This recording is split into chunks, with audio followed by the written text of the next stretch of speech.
একটা শান্ত শীতল সেঞ্চুরি, লোকেশ রাহুলের আরও এক ক্লাসিক্যাল নক। দিনে দিনে যেন নিজের ব্যাটকে অজেয় করে তুলছেন তিনি, সেই সাথে একা হাতে আগলে রাখছেন দলকে।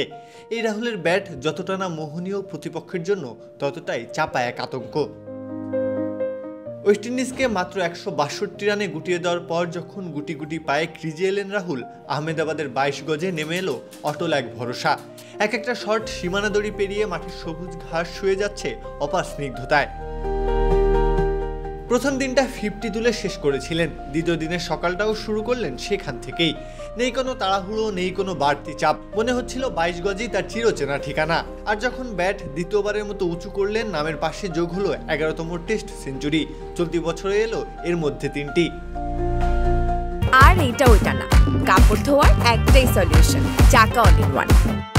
হেলমেট খুলে চুম্বন করলেন, সিটি বাজিয়ে ব্যাট উঁচিয়ে তিনি উদযাপন করলেন।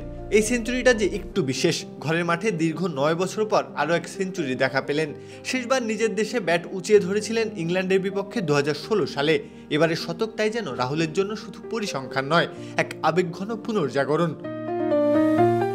এই রাহুলকেই তো দল থেকে ছিটকে ফেলা হয় গত বছর। ইনজুরি, সমালোচনা আর হতাশার মাঝে যেন নিজেকে হারিয়ে খুঁজেছিলেন, অবশেষে পেলেন। তবে এবার ভারতে ভরসা হয়ে এলেন। টেকনিক, ধৈর্য আর পরিণত ইনিংসে ভর করে আবারও জানান দিলেন, ভারতীয় ব্যাটিং অর্ডারে তিনি এখন অপরিহার্য। তাই হয়তো শতক হাঁকানো রাহুলের চোখে মুখে কেবল প্রশান্তির ছাপ। এই ইনিংস যে শুধু রানের মাইল ফলক নয়, বরং বিশ্বাস জাগানিয়া এক বার্তা। লোকেশ রাহুল এখন ভারতের ব্যাটিং স্তম্ভ। প্রত্যহ কাব্য, খেলা 71।